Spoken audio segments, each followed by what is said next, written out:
पाकिस्तान में खौफ में हाफिज सईद, डर की वजह से आखिरी वक्त में हाफिज सईद ने किस तरह से लाहौर की रैली को रद्द कर दिया। टीटीपी के खौफ से रैली को रद्द किया गया।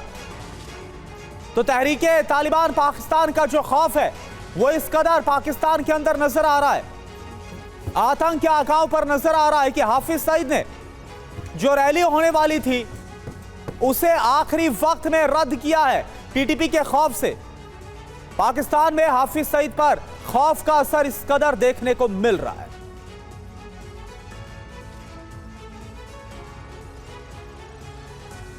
तो खौफ के साए में जी रहा है हाफिज सईद, लेकिन खबर क्या है? पाकिस्तान में हाफिज सईद डरा हुआ है। टीटीपी के डर से घर से नहीं निकल रहा है हाफिज।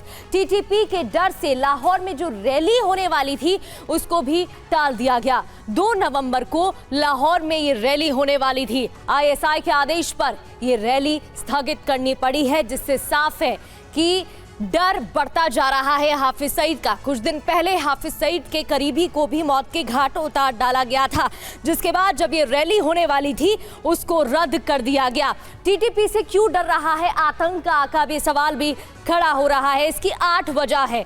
पहला कारण, पाकिस्तान में टीटीपी का विद्रोह तेज हो गया है। पाकिस्तानी सेना पर लगातार हमले बढ़ते जा रहे हैं और चौतरफा पाकिस्तान घिर गया है। पाक सेना के कई अफसरों की मौत, टीटीपी के सामने पाक रेंजर भी बेबस दिख रहे हैं। कई सैनिक चौकियों पर टीटीपी का कब्जा है। पेशावर, लाहौर, इस्लामाबाद में टीटीपी मौजूद है। हाफिज सईद के कई करीबी निशाने पर हैं। हाल ही में एक मारा गया। 2 महीने के अंदर लश्कर के कई आतंकी ढेर हो गए हैं और इसी वजह से डर के साए में जी रहा है हाफिज सईद। तो देखिए, हाफिज सईद पर टीटीपी का किस कदर खौफ आ गया है कि अपनी रैलियों को रद्द कर रहा है वो। हमारे साथ इस पर बात करने के लिए lieutenant general Sanjay Kulkarni sir as a defence expert मौजूद है स्टूडियो में। एवीएम ओपी तिवारी सर इस वक्त हमारे साथ मौजूद हैं। कमांडर राजीव सरदाना सर हमारे साथ एज ए डिफेंस एक्सपर्ट मौजूद है और डॉक्टर इरशाद अहमद खान इस्लामाबाद से इस वक्त हमारे साथ मौजूद है। सत्ताधारी पार्टी के नुमाइंदे हैं वो डॉक्टर इरशाद अहमद खान, वो हमारे साथ जुड़े। और सबसे पहले इरशाद अहमद खान, आप ही का मैं रुख कर रहा हूं। एक बात बताइए इरशाद साहब कि आखिर ये हो क्या रहा है? टीटीपी ने पहले से ही आप लोगों की नाक में दम कर रखा था, सेना में खौफ नजर आ रहा था पाकिस्तान के, और जिन आतंक के आकाओं को आप पालते पोसते हैं अब वो भी अपनी रैलियां रद्द कर रहे हैं, कहीं वो मारे ना जाए। बहुत शुक्रिया जी। पहले तो आपका शुक्रिया कि आप इतनी अच्छी बातें करते हैं और इतनी कोशिश करते हैं कि पाकिस्तान में दंगा फसाद हो जाए, लेकिन आप किसी भी मामले में कामयाब नहीं होते। देखिए, आपको कुछ नहीं मिला तो आज हाफिज सईद साहब को ले आए, आलम दीन को ले आए कि इनकी हाफिज सईद साहब साहब आप क्यों बोल रहे हैं? एक आतंकी आका को आप साहब बोलेंगे? वो आपके लिए साहब है, यानी आप मान रहे हैं ना कि आप इन लोगों को साहब बनाते हैं, अपने सिर पर बैठाते हैं, इनको पालते पोसते हैं? जी बिल्कुल, वो आलम दीन है, वो दीन की तालीम देते हैं। इरशाद साहब, वो आतंकी घोषित है, दुनिया भर में आतंकी घोषित है, आप उसको साहब करके संबोधित कर रहे हैं।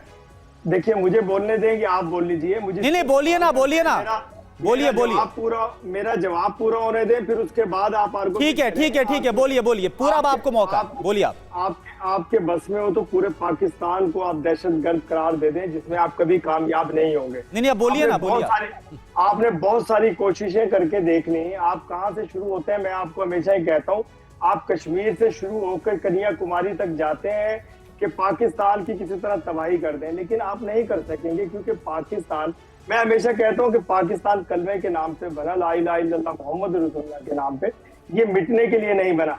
दूसरी बात यह है कि देखिए, इसी दहशतगर्दी की वजह से, इसी आपकी सोच की वजह से, खुदा की कसम, हम बड़ा मासूम मुल्क था पाकिस्तान, हम ताकतवर बने सिर्फ और सिर्फ हमें मालूम पड़ा कि हमारा मुल्क एक बहुत बड़ा मुल्क है, हमसे वो हमारा दुश्मन है, हमारी दुश्मनी पे उतरा हुआ है। ये आपकी सोच की वजह से हम एटॉमिक पावर बने।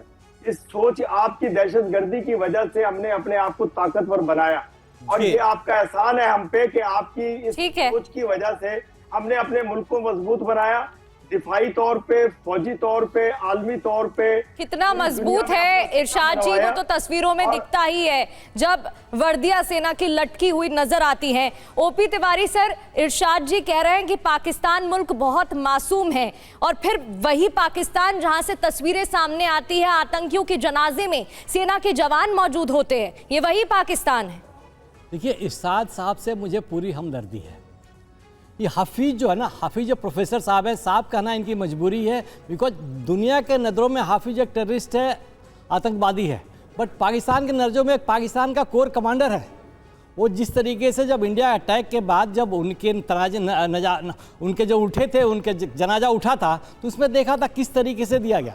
उसके बाद जो IMF ने जो फंड दिया, उस फंड को किस तरीके से उनकी फैमिली में डिस्ट्रीब्यूट किया जो मारे गए थे। तो पाकिस्तान आर्मी तो कुछ करने के काबिल थी नहीं, तो पाकिस्तान ने अप्रत्यक्ष रूप से इनडायरेक्टली एक टेररिस्ट ऑर्गेनाइजेशन, जिसे मान लो कि तोयबा का है या जो अभी जमात से भी सहमत है, इन लोगों को रेज किया गया और उनको पूरी ट्रेनिंग दी गई। ये तो कोर कमांडर है, इनको साहब तो बोलना ही पड़ेगा, भले ही उन्होंने कपड़े पहन रखे हैं और लिबास जो पहन रखा है एक आतंकवादी का है। विश्व ने आतंकवादी समझती है, लेकिन पाकिस्तान कभी भी नहीं समझेगा।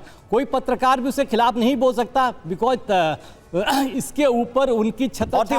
ऐसा लग रहा है कि इरशाद साहब भी एक्सेप्ट कर रहे हैं, इरशाद जी एक्सेप्ट कर रहे हैं कि जो एक अंतर्राष्ट्रीय आतंकी घोषित है मुंबई अटैक का जो मास्टरमाइंड है, अगर वो उनका साहब है तो उनकी सरकार और सेना के ऊपर कौन बैठता है?